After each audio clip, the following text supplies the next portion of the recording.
internet. Nah, oke, nggak apa-apa ya. Jadi kita langsung bahas aja. Kalau PowerPoint kan secara umum pasti kalian juga bisa pahami. Oke, hari ini kita akan bahas mengenai perubahan sosial ya. Titik poin besarnya adalah di perubahan sosial ini ya. Halo, masih adakah orang-orang? Kok nggak ada suaranya? Oke, jadi karena memang hari ini kita kita akan bahas tentang perubahan sosial. Langsung saja kita bahas mulai dari definisi ya.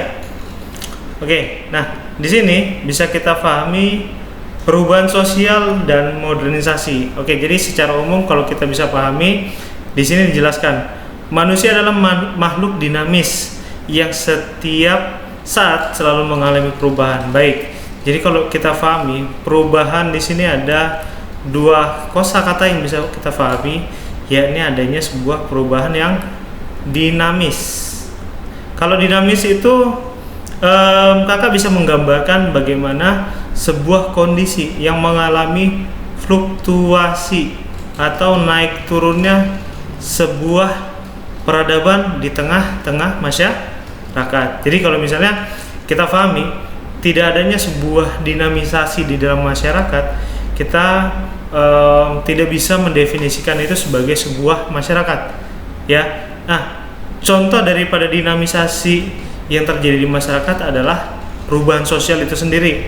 Nah, contoh lain bisa kita pahami sebagai konflik sosial ya, mobilitas sosial dan lain sebagainya. Bahkan modernisasi adalah bagian daripada dinamisasi yang ada di perubahan sosial. Baik, jadi kalau kita pahami di sini dibilang manusia adalah makhluk dinamis, ini tidak terlepas daripada kondisi di mana manusia secara umum adalah makhluk homo socius. Masih ingat kan materi di kelas 10, materi tentang dinamika sosial ya, tentang proses sosial. Nah, ini akan dibahas tentang manusia sebagai homo socius. Jadi kalau dibilang homo socius, kita ini punya keterikatan yang kuat ya, satu sama lain. Jadi kalau kita pahami adanya hubungan antar individu gitu ya. Nah, kemudian ada hubungan apa? Antar kelompok gitu ya. Ada hubungan apa lagi nih? Antar individu maupun kelompok gitu ya. Nah, sebagai kondisi yang mengalami dinamisasi baik antar individu, antar kelompok maupun antar individu dan kelompok, tentu akan mendorong sebuah perubahan ya, baik secara skalanya kecil ataupun besar, baik kondisinya bisa perubahan sosial itu menjadi lebih cepat ya ataupun bergerak lambat. Ini tergantung pada fluktuasi yang terjadi atau gejala sosial yang terjadi di masyarakat gitu ya. Jadi perubahan sosial itu salah satu poin pentingnya juga mengalami yang namanya sebuah gejala gitu ya. Nah, dari gejala inilah terdorong ya, masyarakat yang dimaksud terdorong untuk bisa mengalami sebuah perubahan. Nah, kita ambil contoh kasus ya. Contoh kasusnya ketika terjadi sebuah reformasi ya. Ketika terjadi sebuah reformasi, apa yang bisa kita pahami? Terjadi sebuah konflik ya kan. Nah, dari konflik ini berbuntut terhadap sebuah perubahan, yakni kalau kita pahami perubahan struktural, yakni pergantian daripada pimpinan sebuah negara, yaitu Indonesia. Oke, jadi kalau kita pahami dari perubahan yang kakak maksud di sini, kemudian berangsur-angsur menjadi nilai sosial. Oke, poin tentang nilai sosial, apa yang harus kita pahami di sini? Nilai sosial ini kemudian menjadi sebuah cara pandang, gitu ya. cara pandang, paham atau filosofi. Nah, kemudian adanya pola perilaku, ini berkaitan dengan sebuah tindakan. Kayak misalnya kita pahami tadi adanya reformasi, ini kan tindakan nyata daripada perubahan sosial. Kenapa? Menuntut adanya restrukturisasi di dalam ketatanegaraan. Oke, nah kemudian kita lihat lagi berkaitan dengan ketatanegaraan, kita pahami di sini adanya susunan lembaga kemasyarakatan. Oke, jadi adanya perubahan yang secara struktural akan merubah berbagai elemen lembaga sosial ataupun lembaga kemasyarakatan. Contohnya, setelah reformasi, kalau kita ketahui sebelum reformasi kita punya 27 provinsi, ya. Nah, yang kita dapati sekarang berapa? 34 provinsi.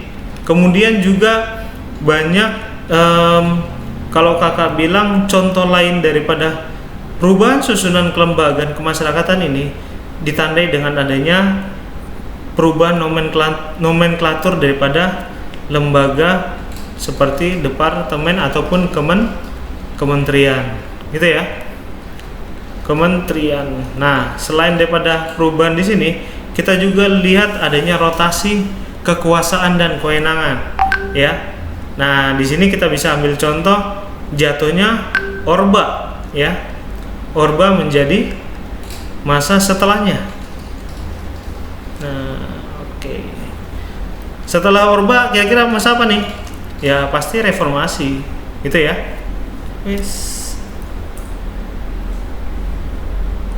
Reformasi, gitu ya. Oke, kemudian interaksi sosial dan lain-lain. Nah, di sini contoh yang bisa kita pahami ketika terjadinya sebuah perubahan, ya, interaksi sosial ini akan berubah intensitasnya, ya, intensitas. Oke, mungkin kalau kita pahami sebelumnya ketika masa Orde Baru, intensitas ataupun seberapa banyaknya komunikasi yang dibangun masyarakat di masa Orde Baru ini banyak sekali intervensi yang dilakukan pemerintah. Contohnya ketika terjadinya aksi massa, ya, ataupun tokoh-tokoh yang merasa dibutuhkan sebuah reformasi. Nah, intensitas di dalam interaksi sosial ini akan sangat dipengaruhi oleh kepemimpinan sewaktu itu, gitu ya. Berbeda halnya dengan ketika setelah reformasi. Nah, intensitas ini akan menunjukkan perubahan yang signifikan, bergerak naik. Dimana kalau kita pahami apa? Interaksi sosial di sini akan menunjukkan sensitivitas antar kelompok masyarakat maupun individu yang lebih intens lagi, ya, yang lebih mendorong bagaimana komunikasi ini bisa tidak hanya satu arah tapi juga dua arah. Nah, kalau kita pahami kan Orde Baru itu seolah-olah dimonitoring, dikontrol oleh pemerintahan Soeharto waktu itu. Nah, yang kalau kita pahami apa? Pentingnya perubahan sosial adalah mendorong terjadinya, kembali lagi nih poin pentingnya, yakni dinamisasi di dalam masyarakat. Oke, sampai sini kira-kira adik-adik ada yang mau ditanyakan berkaitan dengan perubahan sosial? Gitansa, Gali, siapa lagi? Saya. Mungkin ada yang mau ditanyakan sebelum kita berlanjut? Ada yang mau ditanyakan? Kok anak kita nggak ada? Ada? Kok pada diem-diem aja sih? Saya, Gitansa, terus siapa lagi nih? Tasya, Alia? Nggak ada ya? Oke, kita lanjut ke poin berikutnya. Perubahan itu ada yang cepat dan ada yang lambat, tergantung sistem lapisan masyarakatnya. Baik, jadi perubahan sosial, kembali lagi kita akan bahas mengenai perubahan sosial. Kalau dibilang di sini berkaitan dengan cepat ataupun lambat, ini berkaitan dengan yang namanya bentuk daripada perubahan sosial, gitu ya. Cepat ataupun lambat tergantung daripada lapisan masyarakat yang kita pahami juga sebagai stratifikasi. Kalau berkaitan dengan stratifikasi, pasti kalian bisa pahami adanya kelas sosial, ya. Nah, kalau sudah paham sampai sini, perubahan tergantung daripada lapisan masyarakat. Nah, di sini kalau kita pahami semasa Orde Baru ini kan lapisan masyarakat dengan pendapatan yang lebih tinggi ini jauh lebih sedikit ya, tapi memiliki dominasi yang begitu kuat, ya. Kenapa demikian? Karena satu yang bisa kita pastikan, bagaimana kekuasaan dan kewenangan tadi mengikat sistem sosial yang ada di dalam masyarakat. Oke, kita lihat nih. Jadi kalau misalnya lapisan masyarakatnya tertutup, perubahan sosial cenderung lambat. Nah, di sini poin ini kita bisa pahami ketika kelas sosial ini berbicara seperti adanya masyarakat India. Kalau kita pahami adanya kasta, ya. Kasta di India itu ada berapa? Ayo. Ada berapa? Ayo. Masih ada yang ingat di sejarah? Yang pertama apa? Sudra, yakin. Yang paling atas? Yang paling atas apa kira-kira? Sudra. Yang benar itu Brahmana, ya? Ya, Brahmana. Yang kedua? Ayo. Yang kedua kira-kira apa? Satria. Betul. Kesatria. Yang ketiga? Yang ketiga ini Waisya, ya. Betul? Yang keempat?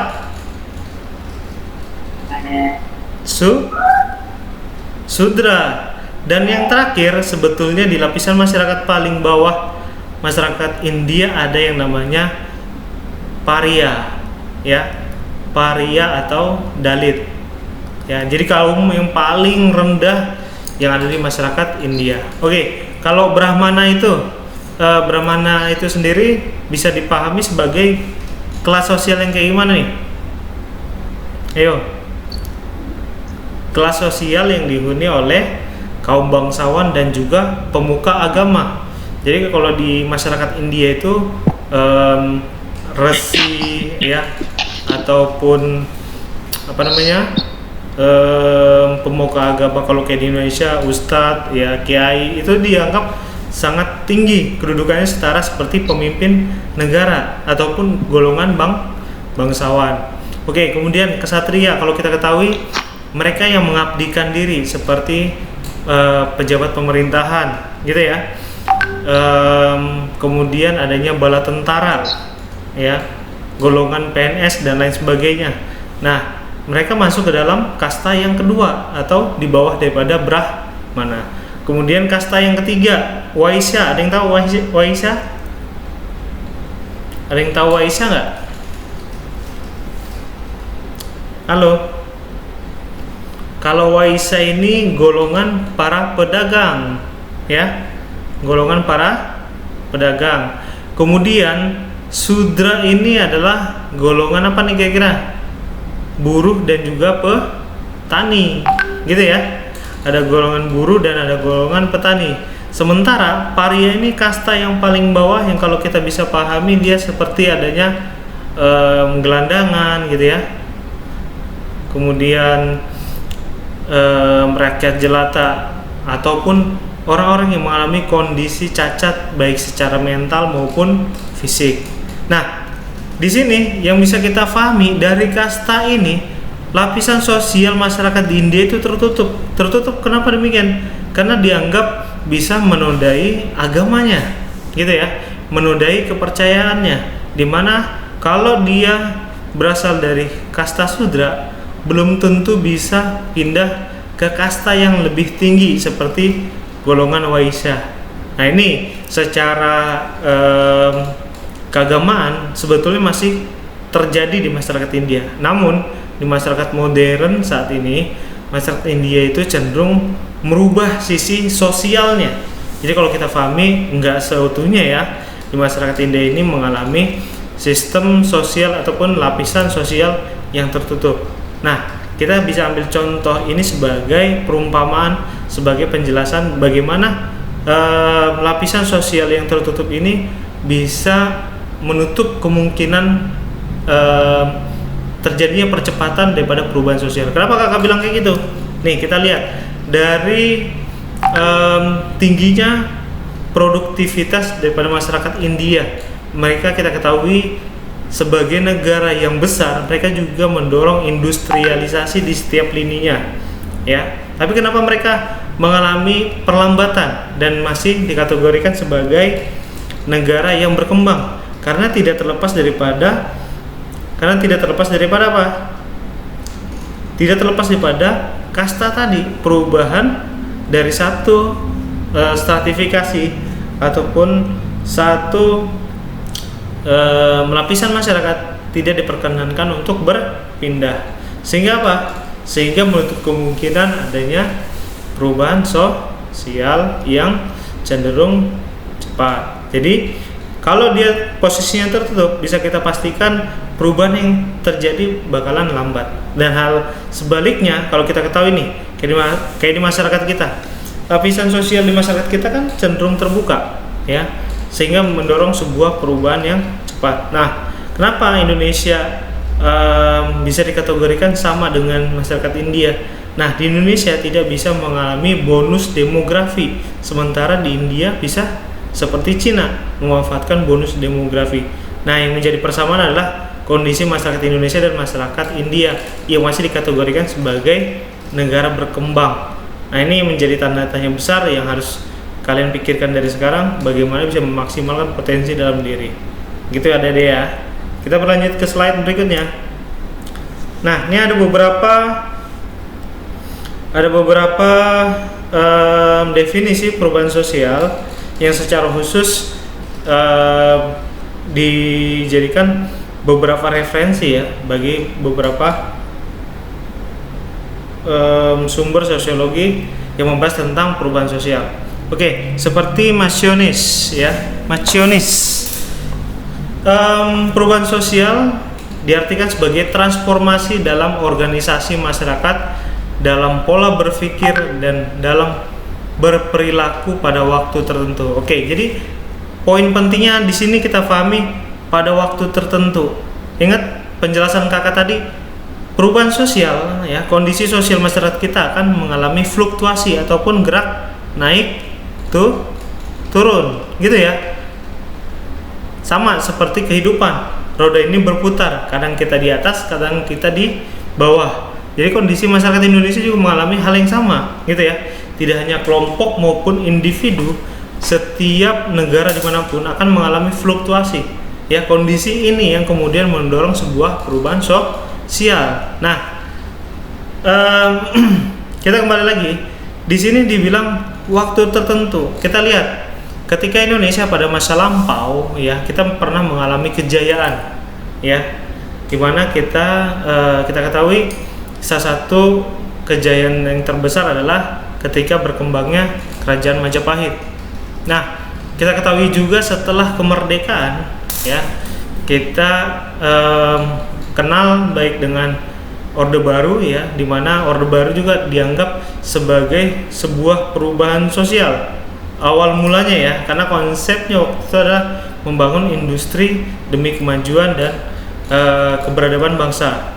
Nah, kalau kita pahami, ada waktu-waktu, ada periodisasi.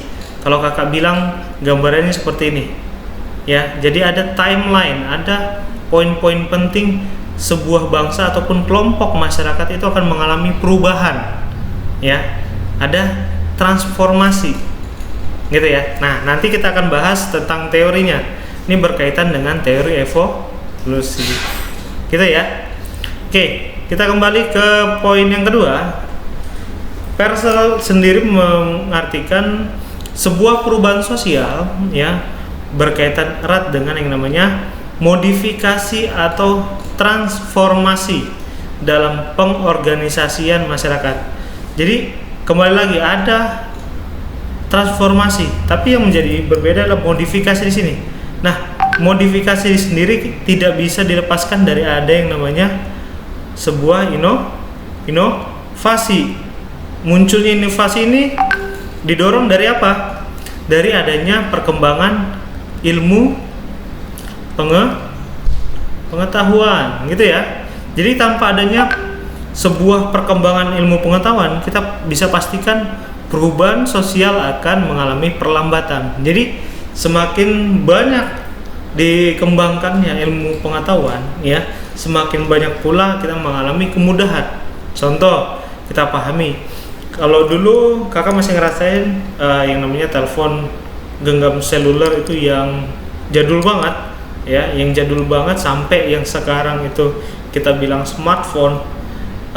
Tentu penggabungan banyak unsur komponen seperti adanya kamera ya, kemudian ada berbagai fitur aplikasi, itu sangat memudahkan daripada keberlangsungan hidup di masa tertentu ya, atau di waktu-waktu tertentu ya. Kalau dulu telekomunikasi seperti handphone yang hanya bisa mendengarkan suara sudah sangat dirasakan manfaatnya. Nah, di masa sekarang ini perubahan di masa itu akan dianggap sebagai suatu hal yang biasa, suatu hal yang tidak memiliki arti penting. Tapi ketika kita bertransformasi menjadi masyarakat modern, kemudian kita berhadapan dengan smartphone, sebuah hal yang tidak bisa dipungkiri ketika kita juga membutuhkan fasilitas lain daripada smartphone yang kita miliki. Jadi modifikasi dari di dalam perubahan sosial ini sangat bergantung dengan yang namanya inovasi dan juga ilmu pengetahuan. Oke, paham sampai sini ada deh ya. Jadi kalau kita pahami inti penting daripada perubahan sosial ini tidak terlepas daripada yang namanya transformasi, adanya perubahan dari satu kondisi ke kondisi lainnya, baik geraknya itu dia naik ya, signifikansinya naik, ataupun terdorong turun gitu ya.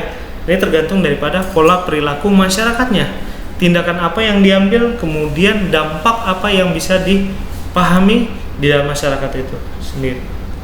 Oke, kemudian kita ke poin lainnya. Poin lainnya, Ritzer ya, seorang pakar sosiologi yang berketurunan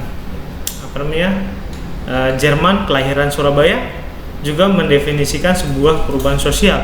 Nah, Ritzer ini banyak meneliti di Indonesia karena dia memang besar di Indonesia ya. Oke, Ritzer sendiri menulis perubahan sosial mengacu pada variasi hubungan antar individu, kelompok, organisasi, kultur, masyarakat pada waktu tertentu. Nah, di sini kalau poin waktu tertentu seperti yang kakak bilang tadi, ada periodisasi. Kenapa penting periodisasi ataupun kita bilang sebuah timeline ya? Kalau kita ketahui, nah perubahan sosial ketika awal terbentuknya NKRI ya, kita pahami 1945. Ada apa di 1945? Ada yang namanya proses kemerdekaan ya. Kalau di belakangan ini kita ketahui ada yang namanya reformasi di tahun berapa? 1990 berapa? 8 ya. Nah, tentu jarak antara reformasi dengan pembacaan teks proklamasi disebut apa? Proklamasi. Dengan reformasi tentu memiliki jangka waktu yang berbeda, jaraknya sangat jauh sekali. Kondisi ini yang kalau kita pahami menjadi waktu tertentu ya, atau yang kita pahami juga sebagai satu kondisi masyarakat Indonesia. Oke, kita kembali lagi. Perubahan sosial mengacu pada variasi hubungan antar individu kelompok. Ya, seperti penjelasan kakak di awal, ada faktor-faktor yang didorong oleh individu, kelompok maupun individu kelompok. Nah, kemudian yang menjadi berbeda di sini adalah adanya sebuah organisasi. Nah, organisasi ini seperti penjelasan kakak di awal juga, ini berkaitan erat dengan yang namanya sistem sosial. Sementara kultur ini berkaitan erat dengan yang namanya budaya. Ya. Kemudian apa lagi? Yang harus kita pahami di sini adanya sistem sosial dan budaya. Kalau sistem sosial itu mengarah kepada proses-proses modernisasi, sementara kultural, faktor kultural bagaimana pola perilaku yang berkembang di tengah masyarakat dan adat budaya yang melekat di masyarakat itu pula. Jadi kalau kita pahami di sini sebagai contoh kakak kasih budaya ini seperti halnya masyarakat Baduy. Apa yang membedakan masyarakat Baduy ini dengan masyarakat pada umumnya? Ya, jelas. Masyarakat Baduy mengalami stagnansi perubahan sosial, ya. Jadi mereka melalui tahapan-tahapan yang kalau kakak bilang itu sangat-sangat lambat dan sangat-sangat tidak dipengaruhi oleh lingkungan sekitar, tapi hanya berfokus pada budayanya. Oke?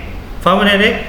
Nah, di sini kalau kita pahami perubahan sosial itu, kalau dia budayanya mendukung sebuah perubahan, ya, tentu masyarakat yang ada dan menganut daripada budaya tersebut akan terdorong untuk mengalami perubahan sosial. Oke? Paham adik-adik ya? Sampai sini ya. Oke, kita berlanjut ke definisi yang lain. Verley, perubahan sosial, pola perilaku, hubungan sosial, lembaga dan struktur sosial pada waktu tertentu.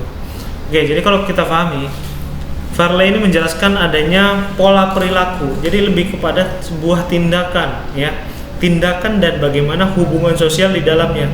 Jadi kalau kamu punya kedekatan emosional, misalnya kamu punya rekan gitu ya, tapi rekan itu memiliki hubungan yang intensif dengan kamu, tentu pola perilaku kamu akan mendorong sebuah perubahan yang semula kalau kamu pahami sebagai anggota baru, ya, sama-sama anggota baru di dalam satu kelompok, tentu intensivitas ini akan mengalami perubahan ketika kamu melihat interest ataupun adanya kecenderungan minat daripada individu dengan individu maupun kelompok lainnya. Oke, nah ini yang kalau kita pahami perubahan itu akan terjadi dari sudut pola perilaku dan juga hubungan sosial. Oke, paham ya sampai sini ya. Jadi Verley ini lebih menitik beratkan bagaimana pola perilaku yang dipengaruhi oleh daripada sebuah hubungan sosial. Oke, kita lanjut ke slide berikutnya. Dan nanti kalau misalnya zoomnya off, kita akan kembali ke 40 menit berikutnya ya. Ini mohon maaf sebelumnya karena akun yang biasa kakak pakai yang berbayar itu lagi dipakai sama pihak pusat, jadi adik-adik harus bisa pahami ya. Nanti kita kakak share linknya kembali untuk adik-adik bisa pahami, join kembali dan mendapatkan penjelasan dari kakak. Oke. Nah, di sini perubahan sosial dan modernisasi. Oke, jadi ada keterkaitan dengan modernisasi ya. Poin pertama, secara umum perubahan sosial yang dialami manusia saat ini disebut era modernisasi. Sepakat nggak nih? Sepakat nggak nih? Kira-kira, adik? Kalau dibilang perubahan sosial disebut juga era modernisasi. Sepakat? Enggak? Waduh, kakaknya dikacangin. Oke, jadi kalau dibilang secara umum perubahan sosial yang dialami manusia saat ini disebut sebagai era modernisasi. Hal ini tidak terlepas daripada proses yang dilalui dari sebuah perubahan sosial ini, tidak terlepas daripada yang namanya modernisasi. Bagaimana modernisasi ini mendorong perubahan ya dari yang semula penggunaan alatnya ataupun apa yang melekat di dalam masyarakat ini berkaitan dengan kondisi tradisional berubah berangsur-angsur dengan berkembangnya teknologi. Oke, kita lihat di sini proses modernisasi, adanya transformasi dari kondisi tradisional ke arah ekonomis dan politis.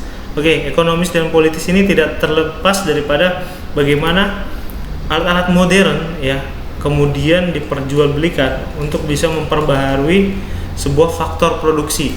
Contoh, kita berkunjung ke pabrik gula.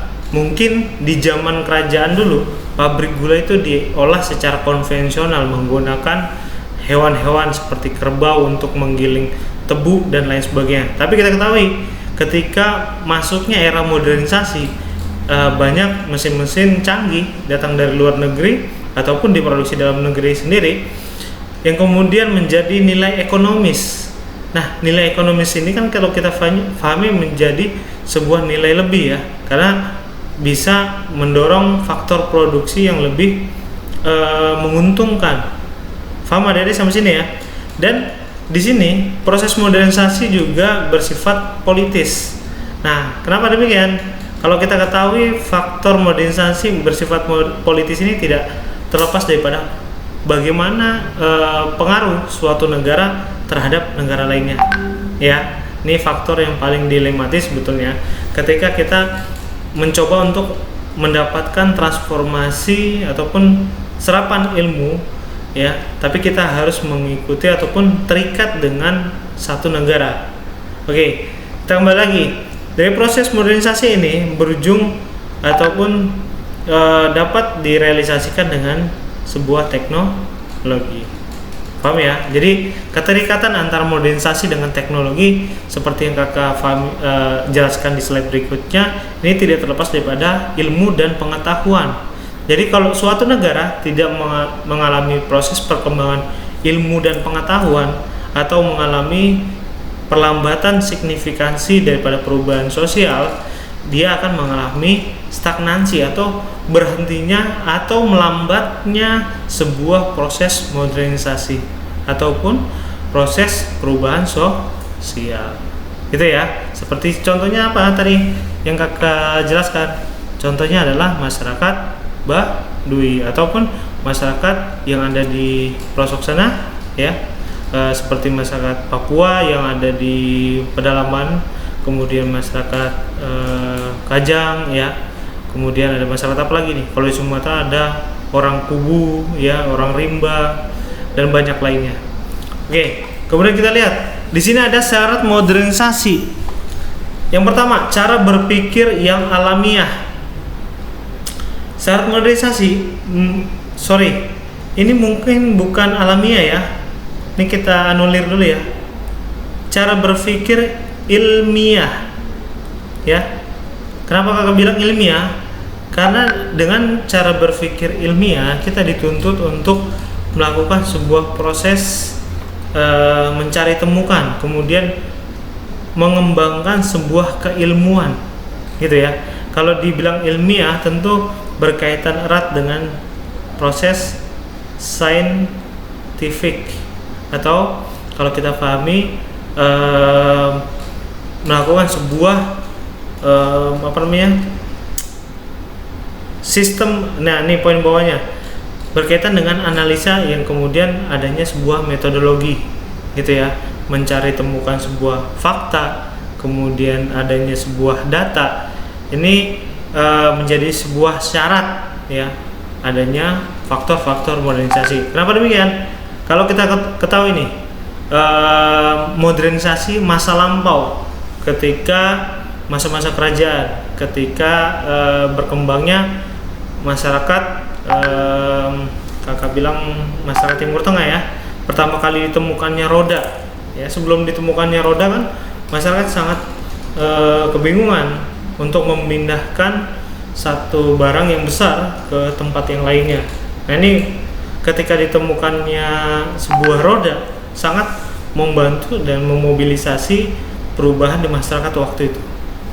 Nah, kalau kita pahami kondisi sekarang juga bisa kita ambil contoh ketika berkembangnya masyarakat kita juga dituntut dengan berkembangnya berbagai infrastruktur. Salah satunya apa? Tidak hanya jalan, tapi bagaimana kita bisa melihat pemerintah bisa menyediakan atau tidaknya sarana penunjang seperti adanya hilirisasi angkutan massal seperti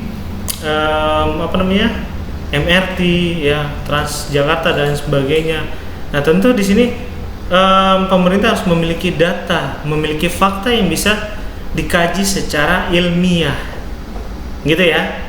Nah, kita lihat poin berikutnya, adanya sistem administrasi yang efisien.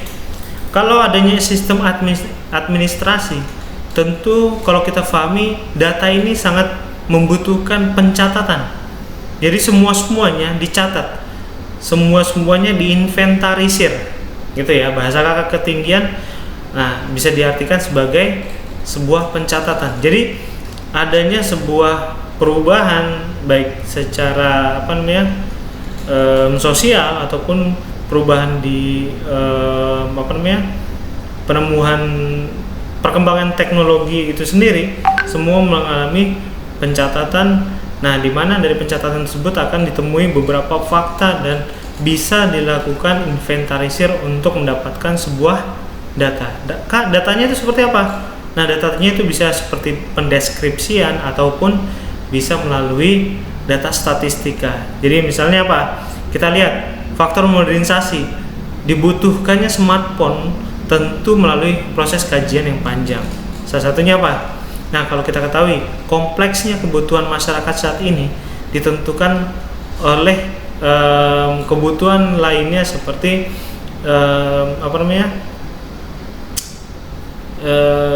dilupa Kak. Faktor pemenuhan lainnya itu ditunjang oleh berkembangnya berbagai modifikasi dalam kehidupan yang seperti Kakak jelaskan tadi ya. Oke, jadi kalau misalnya dengan adanya smartphone ini bisa kita ketahui kebutuhan masyarakat tadi akan terpenuhi, gitu ya. Nah, yang menjadi berbeda adalah sistem administrasi ini harus efisien. Kenapa demikian? Kalau kita ketahui efisiensi daripada penggunaan data dan fakta mendorong penemuan baru ya, seperti adanya sebuah kebijakan yang mendorong dihasilkannya sebuah produk baru. Misalnya kalau kita ketahui nih dalam masa PSBB kemarin, masa PPKM sekarang, kita sangat ditunjang untuk bisa beraktivitas lebih ya, sangat ditunjang dengan adanya vaksinasi, kemudian juga berbagai alat tes, alat ukur dan lain sebagainya. Nah, ini menjadi sebuah indikator penting daripada efisiensi di masa sekarang ini. Oke, kita ke poin berikutnya. Di sini ada sentralisasi wewenang perencanaan sosial. Nah, jadi sentralisasi wewenang perencanaan sosial ini tidak terlepas daripada bagaimana berjalannya satu pintu ya, sebuah kebijakan publik. Jadi kalau kita pahami, masyarakat Indonesia ini kenapa mengalami perlambatan dalam perubahan sosialnya? Salah satunya apa? Setiap daerah kepengen bikin aturan sendiri. Pemerintahan daerah pengen bikin aturan sendiri. Padahal kita sudah punya undang-undang, gitu ya. Tapi pengen bikin aturan sendiri. Misalnya nih, Kakak gambarkan contoh kasus yang terjadi di sebuah daerah, ya. Kepengen wilayahnya punya potensi lebih dalam hal pariwisata. Sudah ditentukan dari pemerintah pusat aturan mainnya seperti apa. Tapi apa? Karena dia menganggap harus adanya keuntungan secara pribadi ataupun golongan, dia merubah satu produk perundang-undangan ataupun membuat aturan sendiri. Nah, ini yang kalau kita pahami apa?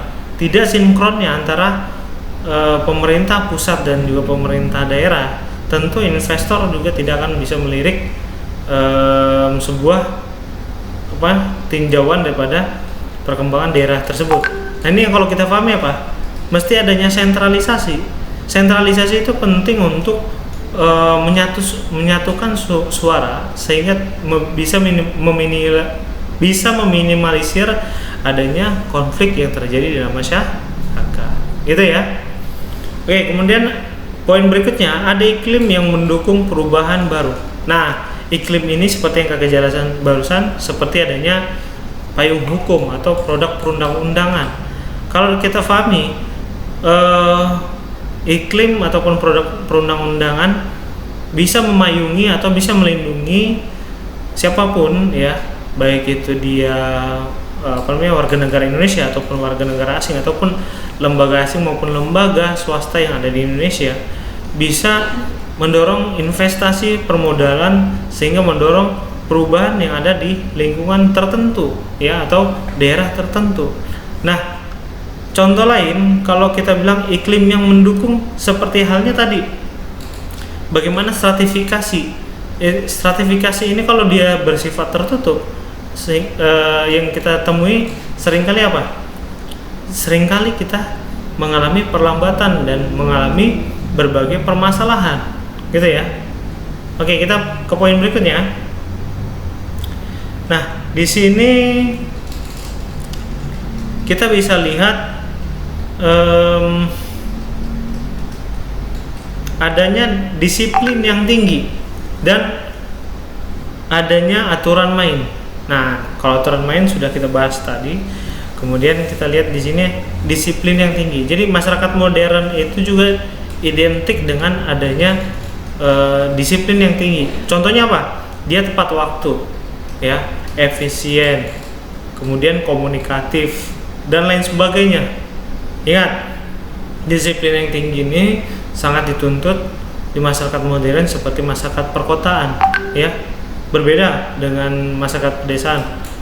Kalau masyarakat perkotaan itu dia punya konsep berpikir yang modern, gitu ya. Segala sesuatunya diusahakan seringkas mungkin, gitu ya. Jadi disiplin yang tinggi itu juga menuntut bagaimana tanggung jawab seseorang ataupun kelompok masyarakat tertentu untuk bisa mendukung terjadinya sebuah perubahan sosial. Oke, kemudian kita berlanjut ke poin di sini, inovasi dan modifikasi. Nah, inovasi dan modifikasi dalam segala bidang secara berantai, maksudnya di sini apa? Ada signifikansi, ada kesinambungan, ya. Jadi antar individu, antar kelompok, antar lembaga masyarakat, lembaga sosial ataupun faktor-faktor yang mendukung lainnya, semuanya memiliki keterkaitan sehingga satu sama lain dapat mendorong terjadinya perubahan sosial. Gitu ada deh ya. Kita bisa lanjut? Gitansa, Gali, Tasya, kita bisa lanjut? Ya, lanjut Kak. Oke. Perubahan sosial dan modernisasi. Nah, ini kakak coba jelaskan kaitan erat perubahan sosial dan modernisasi ya. Oke, jadi kalau perubahan sosial itu harus terarah dan terencana. Kenapa demikian? Kalaupun dia nggak terarah dan terencana, biasanya itu punya konsep besar. Kita lihat terjadinya reformasi. Ada arah, ada tujuan ya. Ada tujuan, dan bagaimana kalau dibilang terencana ini sebagai sebuah proses reformasi yang dilakukan oleh masyarakat kita, di mana waktu itu dimulai dari pergerakan massa seperti mahasiswa. Nah, di sini terarah, dia memiliki tujuan, ya ini apa? Mendorong sebuah perubahan yang ada di dalam masyarakat. Kemudian kita lihat meliputi segala aspek kehidupan seperti konflik sosial. Terjadi konflik nggak waktu itu? Iya, terjadi. Di mana waktu itu mahasiswa yang hilang beberapa orang dan yang tewas itu sekitar 4 orang. Ya, 3 diantaranya adalah mahasiswa Trisakti. Kemudian adanya disorganisasi. Disorganisasi ini berbanding terbalik dengan organisasi ya. Kalau organisasi itu tadi kita ketahui sebagai sebuah sistem sosial.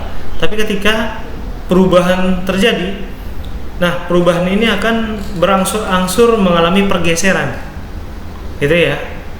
Nah, dimana kalau kita ketahui yang semula masyarakat tradisional, ya, ketika dia mengalami satu perubahan akan terdorong ke tahapan berikutnya, yakni masyarakat modern.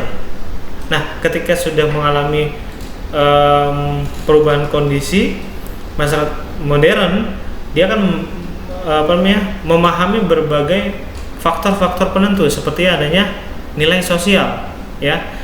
Dimana nilai sosial ini, kembali lagi penjelasan slide berikutnya, slide sebelumnya, di nilai sosial ini berkaitan erat dengan adanya cara berpikir dan juga filosofi yang dianut oleh masyarakat tersebut.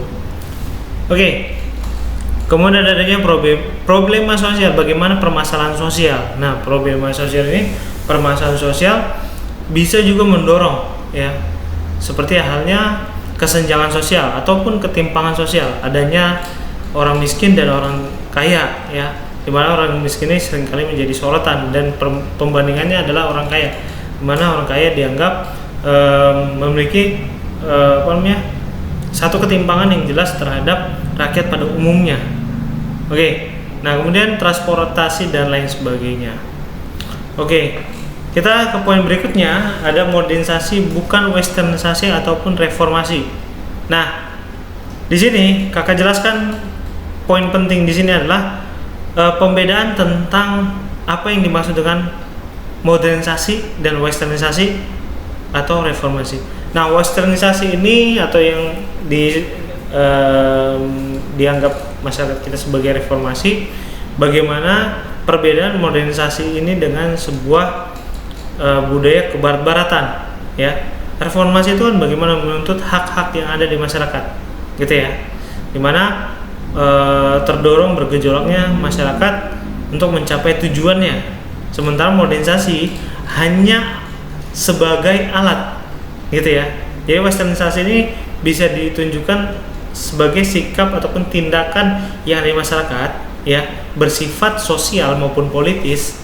Modernisasi ini bersifat apa? Ekonomis, gitu ya. Ya, kalau westernisasi ataupun reformasi ini berkaitan erat dengan perilaku sosial maupun politisnya, karena tidak terlepas daripada upaya-upaya yang harus dilakukan oleh masyarakat tersebut secara besar-besaran, gitu ya. Sementara modernisasi ini sebagai alat pendukung tadi yang kakak maksud adalah bagaimana faktor pemenuhan kebutuhan ini bisa terpenuhi, gitu ya. Oke, modernisasi bersifat preventif. Apa nih? Sebelum terjadi. Jadi sebelum terjadinya sebuah reformasi, ya, ataupun perubahan, maka modernisasi ini sebagai sebuah bekal yang besar. Nah, jelas kenapa demikian?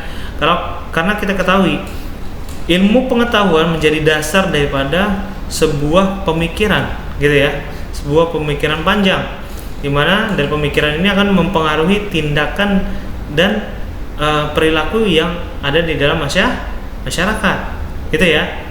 Oke, poin kedua, modernisasi bersifat konstruktif.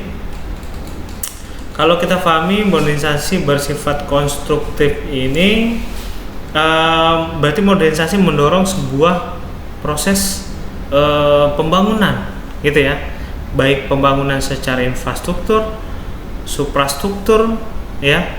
Belajar kan di PPKN infrastruktur, suprastruktur, ya.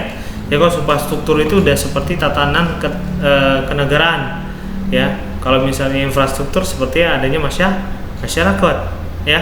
Jadi modernisasi bersifat konstruktif itu dia modernisasi harus mendukung sebuah perubahan, ya, di mana di dalam perubahan itu ada yang namanya faktor pembangunan, gitu ya. Oke, poin ketiga, modernisasi harus dapat memproyeksikan hal yang mungkin timbul, ya. Ini poin pentingnya. Kalau dibilang mungkin timbul, modernisasi harus bisa memberikan gambaran di masa depan, ya. Seperti kakak bilang tadi, penjelasan kakak, bagaimana penggunaan smartphone ini nanti bisa nggak memenuhi kebutuhan sebagian besar daripada masyarakat. Nah, ternyata bisa, ya. Dengan adanya smartphone kita lebih mudah, seperti yang kita dapati sekarang. Ketika kita mengalami masa pandemi seperti saat ini, kita tidak bisa bertemu secara tatap muka, tapi kita bisa bertemu secara dunia maya. Nah, ini yang kalau kita pahami, ternyata modernisasi ini harus bisa memberikan gambaran di masa yang akan datang. Oke? Nah, kemudian poin berikutnya, modernisasi bersifat selektif terhadap aspirasi pembaharuan dan perilaku yang menyimpang. Jadi selektif di sini dia harus bisa menyisihkan poin-poin yang tidak perlu di dalam masyarakat. Nah, contohnya karena dia bersifat ekonomis, ya, tentu dia akan memikirkan dampak besar daripada faktor perubahan teknologi apa yang harus mendorong masyarakat berubah.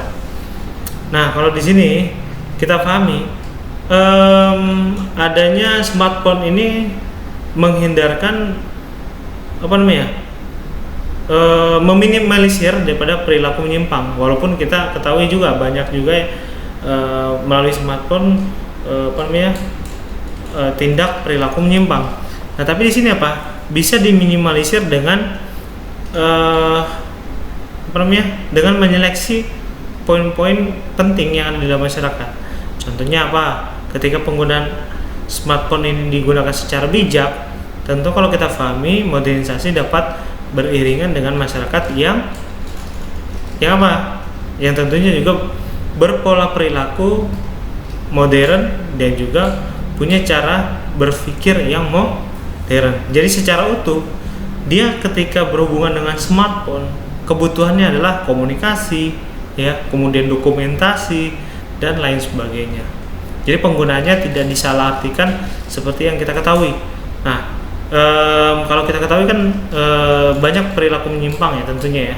Jadi kalau di masyarakat kita itu masih ada yang suka membuka situs-situs tertentu seperti judi online gitu ya, ataupun situs-situs yang terlarang ya, yang lain sebagainya.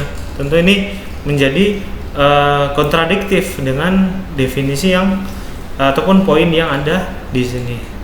Oke ya. Nah, kita lihat nih proses perubahan sosial. Oke, proses perubahan sosial kalau kita pahami ada beberapa poin penting. Yang pertama, penyesuaian terhadap perubahan. Penyesuaian terhadap perubahan ini kita lihat masyarakat yang menghendaki adanya keseimbangan sosial. Oke, ini poin pentingnya nih. Kalau dibilang menghendaki adanya keseimbangan sosial, oke, kenapa sih pentingnya waktu itu terjadi sebuah reformasi di dalam masyarakat kita? Nah, karena waktu itu dianggap adanya sebuah ketimpangan yang secara vertikal menjadi sebuah konflik besar, gitu ya. Nah, masyarakat yang menghendaki keseimbangan sosial ini menginginkan adanya perubahan-perubahan signifikan dalam hal ketatanan negara, kemudian keseimbangan sosial, bagaimana intensitas masyarakat tertentu dengan masyarakat lainnya, dan bagaimana faktor dominasi ya, faktor dominasi ini yang harus kita minimalisir. Jadi kita bisa lihat sebelum berakhirnya Orde Baru ya, faktor dominan kan kalau kita ketahui Orde Baru ini dipimpin oleh seorang presiden yang bernama siapa? Pak Soeharto ya, dimana Pak Soeharto ini membuat kebijakan yang menurut kakak itu sangat dominan. Apa sih? Kakak lupa namanya. Sangat absolut ya, seringkali tidak bisa dipatahkan. Nah, ini yang membuat masyarakat itu merasa perlu adanya keseimbangan sosial, perlu adanya sebuah perubahan. Jadi penyesuaian terhadap perubahan ini dilihat dari daripada keseimbangan sosialnya, dilihat daripada ketidakseimbangan sebelumnya. Ya, kalau kakak bilang ini sebagai sebuah perlawanan, sebagai sebuah penyesuaian terhadap unsur masyarakat yang berbeda. Ya, jadi masyarakat yang heterogen tentunya akan akan sangat dipengaruhi oleh berbagai macam permasalahan yang ada di dalamnya, gitu ya. Oke, poin kedua, setiap ada dinamika sosial ya atau gangguan keseimbangan, maka dilakukan perubahan lembaga ataupun individu. Nah, ini yang kayak kakak jelasin tadi, perubahan lembaga ataupun individu. Kalau kita pahami perubahan lembaga di sini bisa jadi adanya sebuah perubahan di dalam ketatanegaraan, misalnya Kementerian A ya dirubah menjadi Kementerian AB. Nah, sedangkan faktor individu ini berkaitan dengan bagaimana sosok tokoh ya, tokoh masyarakat yang bisa mendorong sebuah perubahan ya. Nah, contohnya siapa kira-kira? Nah, kalau kita pahami di sini contoh yang paling bisa kita ambil berkaitan dengan keteladanannya, salah satunya adalah Gus Dur ya, bagaimana dia memberikan hak kepada komunitas ataupun etnis tertentu seperti etnis Tionghoa yang mendorong munculnya ataupun lahirnya sebuah keseimbangan. Jadi keseimbangan ini nanti dalam masyarakat akan mendorong multikultural. Jadi tidak lagi faktor dominan, tapi bagaimana kita bisa melihat keanekaragaman, kemajemukan yang ada di dalam masyarakat kita. Gitu ya. Oke. Kita lihat. Kemudian adanya saluran perubahan sosial. Yang pertama, saluran proses perubahan ialah bidang pemerintahan, ekonomi, agama, dan pendidikan. Nah, di sini dibilang saluran perubahan sosial.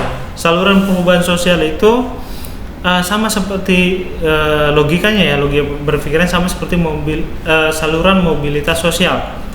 Nah, di mana saluran perubahan sosial ini membutuhkan lembaga-lembaga tertentu ya, baik itu pemerintahan maupun ekonomi, agama, dan pendidikan sebagai jalan yang dapat meminimalisir ataupun bisa mendorong lebih cepatnya atau lebih memudahkan sebuah perubahan sosial yang terjadi di masyarakat, gitu ya.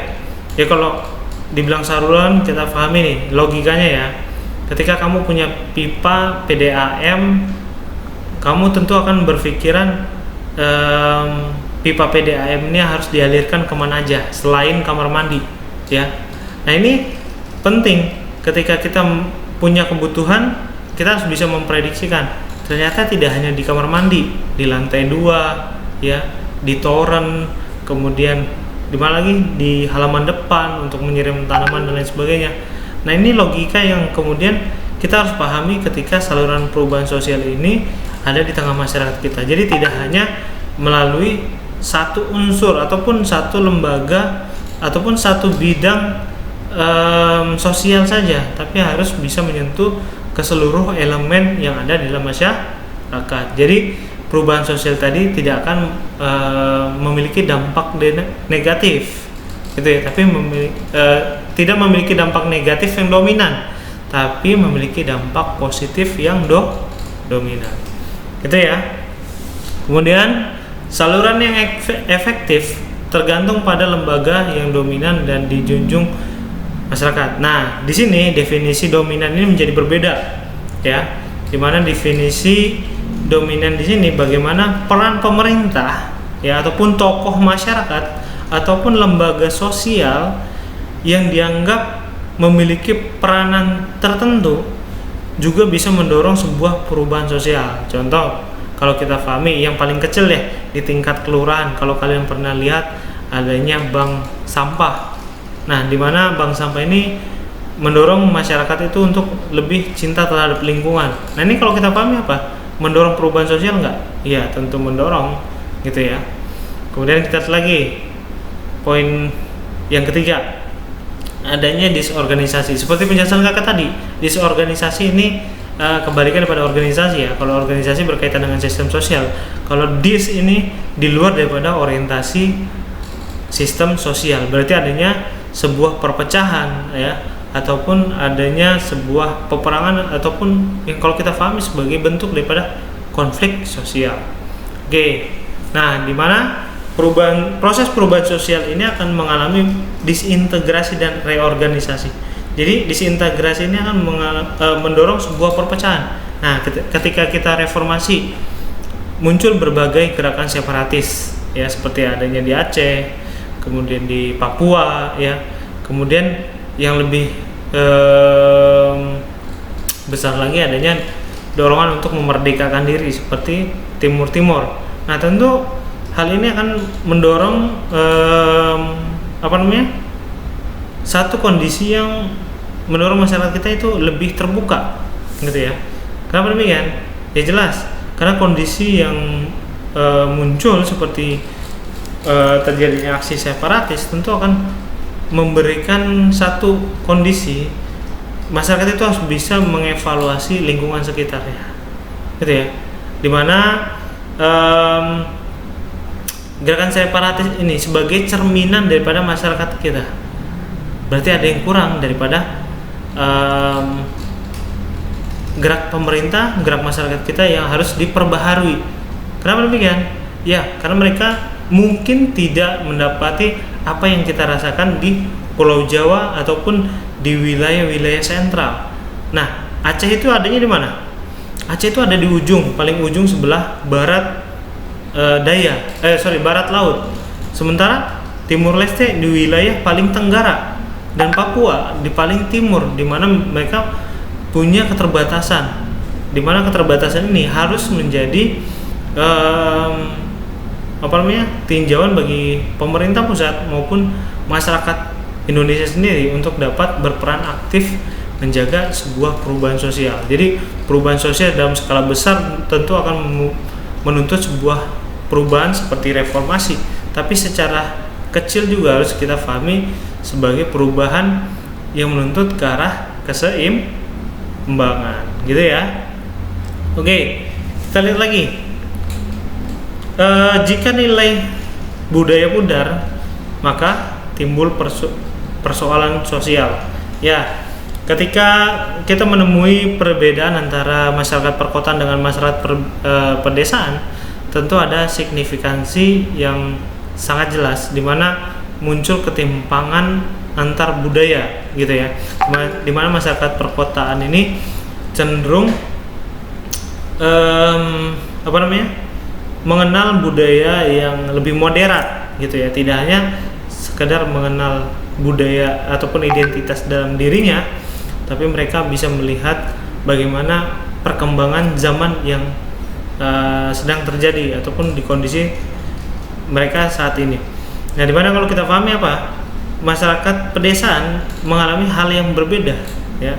Kita ambil contoh lagi nih, kembali lagi ketika masyarakat perkotaan identik dengan budaya individualnya, masyarakat pedesaan itu sebaliknya, gitu ya. Permasalahan itu muncul ketika dua unsur budaya ini tidak menemukan titik temu, gitu ya. Nah, salah satunya cara berpikir dan bertindak tadi. Cara berpikir dan bertindak ini tentu akan mendorong sebuah permasalahan baru, gitu ya. Nah, simpelnya nih, kakak punya cerita sedikit. Ketika seseorang merantau dari desa ke kota, nah ada dua kemungkinan, antara dia bisa menyesuaikan dirinya dengan lingkungan barunya ataupun sebaliknya. Nah, bagi mereka yang tidak bisa menyesuaikan dirinya, tentu akan mengalami persoalan sosial. Misalnya dia tidak bisa bekerja di sebuah perusahaan, ataupun dia tidak bisa melakukan improvisasi dengan berjualan dan lain sebagainya. Yang terjadi dia mengalami degradasi secara ekonomi, di mana dia akan terjerumus dengan berbagai tindak kekerasan, ataupun yang paling sering kita lihat adalah orang-orang dari desa itu di pinggir jalan, gitu ya, meminta-minta, menjadi gelandangan dan lain sebagainya.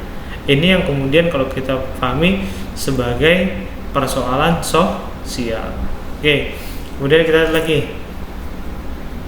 Jika reorganisasi, maka pembentukan norma nilai baru. Oke, jadi setiap ada perubahan sosial pasti ada perubahan ataupun pembentukan norma ataupun nilai baru di dalam masyarakat, di mana terjadi penyesuaian nilai yang lama dengan nilai yang dianggap dapat diperbaharui, gitu ya. Nah, salah satunya yang bisa kita pahami ketika terjadi perubahan sosial biasanya berkaitan dengan berbagai penegakan unsur-unsur yang berkaitan dengan hak-hak setiap individu ataupun masyarakat pada umumnya, gitu ya. Kira-kira adik-adik sampai sini ada yang mau ditanyakan? Ada yang mau ditanyakan? Gali, Tasya, Gitansa, ini 3 orang doang ya? Halo, Gali? Ada Seiya juga? Ada Alia juga? Kita cuma berlima doang ya? Berenam? Oke? Ada yang mau ditanyakan? Gitansa? Enggak kok. Enggak? Seiya?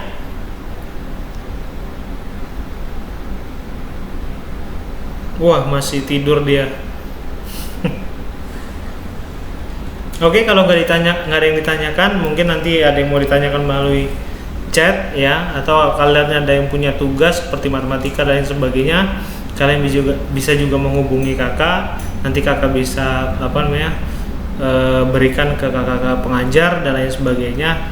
Untuk anak IPS, jangan malu untuk tanya kakak-kakaknya kalau misalnya punya kesulitan belajar ya.